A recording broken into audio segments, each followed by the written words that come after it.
자, 회심은 신학적으로 감정적 체험으로 있지 않고 전혀 다른 생명, 그리스도의 생명이 자신 안에 발화되는 실체로 경험하는 사건입니다. 하나님을 아련하는 것이나 보좌에서 나는 하나님의 음성을 듣는 경건은 내 영에서 일어나는 할례, 마음의 전격적인 변화에 기반을 둡니다.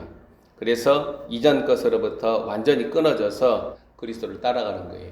영적 사건은 일상에서 자신을 위선과 종교적 탈, 기독교라는 경건의 모양으로 거짓말하는 자들을 만들지 아니하고 생명의 실체와 활동으로 그를 포획합니다. 이것은 내 인생의 수레가 종횡무진 내달리는 불전차, 보자마차에 붙들린다라는 거예요. 살아계신 하나님을 비로소 경험하는 자들은 두려움과 경외와 사랑이 삶의 방식과 일하는 방식으로 이어집니다. 우리가 에스겔서 1장을 보면 그발 강가에서 하나님의 이상과 나타나심으로 하나님의 계시와 비전에 붙들리고 하나님의 메신저 에스겔은 내 발로 일어서라는 주의 명령어에 사로잡히게 됩니다. 2장 2절에서 이 하나님의 영은 주저앉아 숙명론에 사로잡힌 사람의 아들들을 세차게 깨어내어서 하나님의 음성에 주목하게 만듭니다.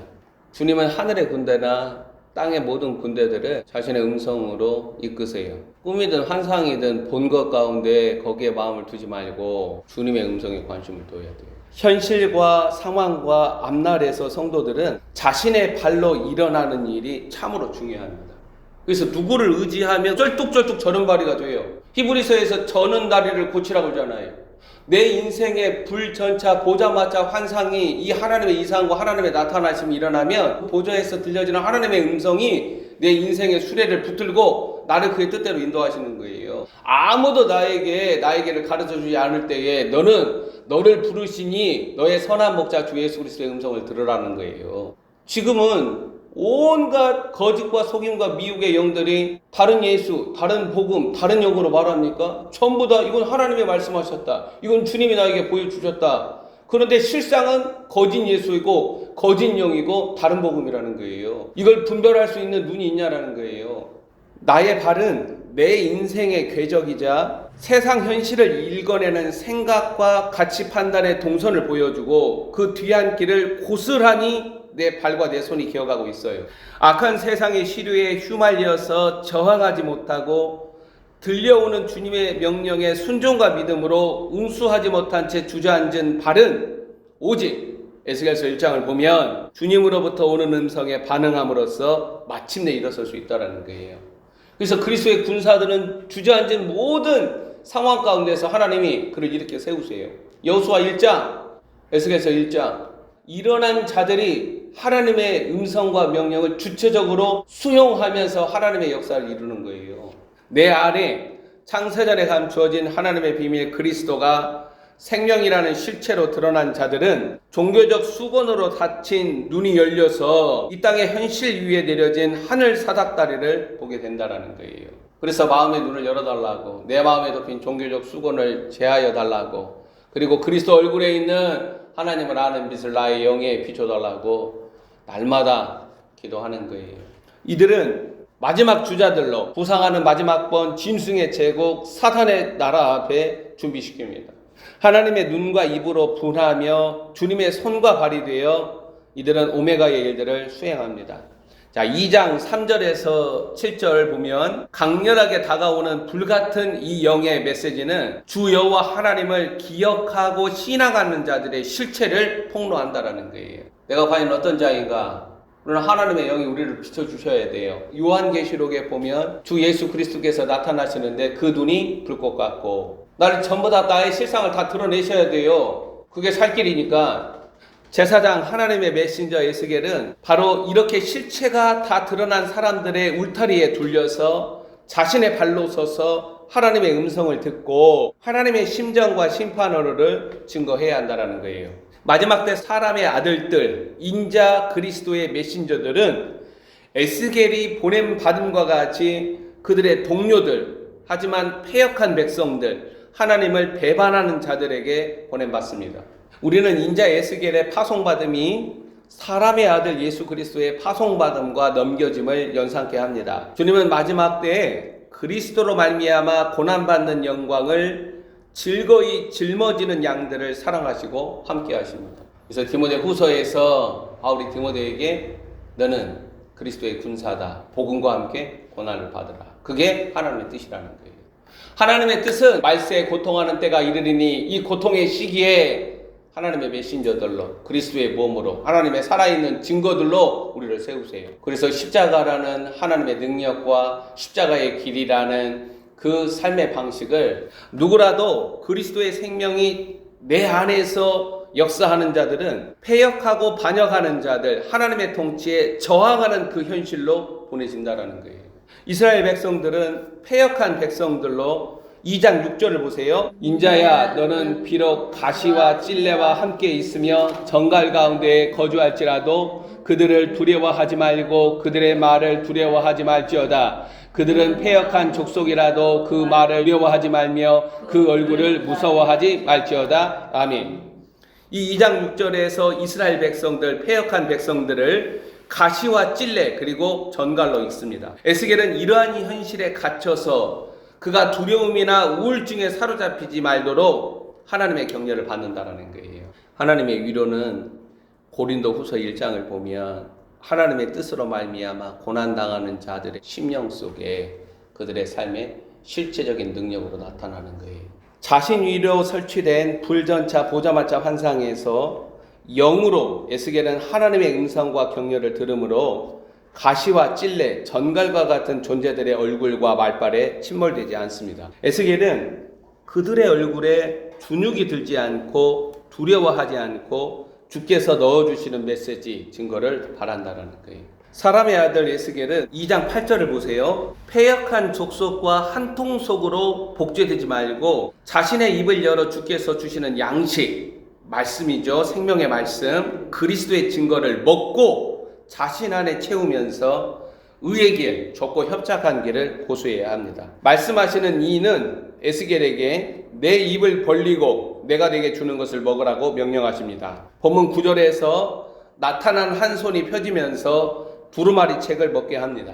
에스겔은 작은 두루마리 책, 비록 그것은 본문 10절에 보면 안팎의 재앙과 애곡과 애가의 말들이지만 이 하나님의 양식이 에스겔을 살린다라는 거예요. 그와 대립각을 세우는 패역한 사람들과의 관계에서 하나님의 뜻과 하나님의 역사가 이루어지도록 사용한다라는 거예요.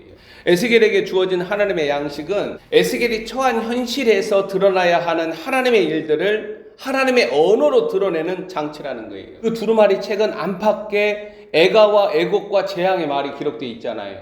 이건 어떻게 보면 독이잖아요. 은혜나 축복이나 약속이나 또 소망이나 이런 말들이 가득 차면은 많은 성도들이 아멘 아멘 아멘 하겠죠. 근데 하나님은 그 양식을 주는 게 아니에요. 왜 이 양식을 주세요? 에스겔이 처한 환경과 에스겔을 둘러싸고 있는 하나님의 백성들, 실상은 가시와 전갈과 찔레와 같은 그들에게 하나님의 말씀을 통하여서 그들이 하나님께로 돌아오기 위한 하나님의 목적 때문에 하나님은 이 양식을 주시는 거예요. 하나님의 목적 때문에 이 양식을 주실 때에 이 마지막 때 그 양식이 비록 쓰디쓴 하나님의 말씀이라 할지라도 그 양식을 먹어야만이 그 세대와 그 현실을 이겨낼 수 있다는 거예요. 자, 그리고 본문 3장 1절에서 인자야 너는 발견한 것을 먹으라고 명령합니다. 먹어야만 자신의 동족 이스라엘 족속을 향하여서 하나님의 메시지를 증거한다라는 거예요. 에스겔의 상황처럼 인자의 오심과 세상 끝에 묶인 지상교회들과 성도들은 하나님의 양식 그리스도를 먹어야만 하나님의 메시지를 육화할 수 있고 살아낼 수 있고 증거할 수 있다는 거예요. 그리스도라는 감추인 만나는 매일 먹지 못한 채 금식하면서 기도하고 신학적 언어들로 유의를 삼는 일은 어리석다라는 거예요. 영적으로 먹지 못하면서 누군가는 먹일 수 없고 그리스도의 비밀이 내 안에 드러나지 않으면서 패역한 자들 가운데 거하는 일도 없다라는 거예요. 하나님은 반드시 이 마지막 때 자신의 양식을 먹인 자들을 누구에게 보내는 거예요? 이 패역한 족속들에게 너와 같이 주 예수 그리스도의 이름을 부르며 기독교 신앙을 가진 자들 안으로 보내는 거예요. 그들이 들어요? 듣지는 않지. 자, 특히 가시와 찔레들, 전갈들로 나타나는 짐승의 세력들의 파상적인 공격에서 내가 영적 에너지와 능력을 유지하면서 하나님의 명령을 충성스럽게 수행하는 그 일은 연구나 책 읽기나 묵상에서 나오지 않아요. 특히 하나님의 말씀을 증거하는 자들은 그리스도 안에 감추어진 지혜와 지식을 하나님의 영으로 발견하고 먹는 수고를 무한 반복해야 한다는 거예요. 그래야 이 마지막 때 양들을 살릴 수가 있어요. 바단 아람에서 야곱이 어떤 양들을 데리고 와요? 트실트실하고 건강한 양들을 데려오잖아요. 패역한 무리들의 얼굴과 언어에서 하나님 나라 삶이 가능하도록 우리 안에서 성령은 그리스도의 생명의 충만함을 실체로 드러냅니다. 그게 인내이든지, 그게 믿음이든지, 그게 성결함이든지, 그게 거룩함이든지, 그게 신실함이든지. 인자 에스겔에게 들려지는 하나님의 명령어, 너는 발견한 것을 먹으라. 이 두루마리를 먹고 가라라는 음성이 내 안에 거하시는 그리스도에게서 들려져야 한다는 거예요. 하늘의 하늘 보좌 우편에 계신 주 예수 그리스도는 자신의 보좌를 에스겔서 1장 이동식 보좌마차 환상을 통하여서 내 영 가운데 놓으세요. 자, 인자 에스겔은 패역한 세대들을 향해 하나님의 메시지를 증거하기 위하여서 입을 벌려 주 하나님이 주시는 두루마리를 먹습니다. 이러한 원리는 마지막 때 그리스도 예수의 종들이 오메가 마지막 때 일어난 일을 감당하는 패턴이라는 거예요. 에스겔은 애가와 애곡과 재앙의 증거들을 먹고 소화한 자로 살아있는 하나님의 증거가 됩니다. 3장 4절 이하에 하나님의 피파송 의식에 결박당하여서 에스겔은 지침어를 듣습니다. 그가 또 내게 이르시되 3장 1절에서 3절에는 먹었죠? 먹으니까 하나님이 뭐래요? 보내시는 거예요. 하나님은 먹은 자를 보내시는 거예요. 그리스도의 비밀이 드러난 자를 보내십니다. 그리스도라는 생명의 양식으로 말미암아 그 생명이 내 안에 충만함이 실체로 드러난 자를 나라와 민족들 가운데 보내시는 거예요. 그러한 하나님의 메신저들이 지금 일어나고 있다는 거예요. 에스겔은 이스라엘 족속에게 가서 하나님발 메시지를 증거합니다. 이스라엘 족속은 성전과 나라와 민족이 멸망당한 후 구심점을 상실한 채 3장 7절을 읽으면 이마가 굽고 마음이 굳어서 하나님의 말씀을 듣지 않는 자들이라는 거예요. 이 마지막 때 자기를 사랑하고 패역한 세대들이 일어나는 거예요. 패역한 세대들이 2030 세대는 삶의 정체성을, 삶의 방향을 그리스도로 말미암아 발견하지 아니하면 자기를 사랑하고 심판받는 무너지는 세대예요.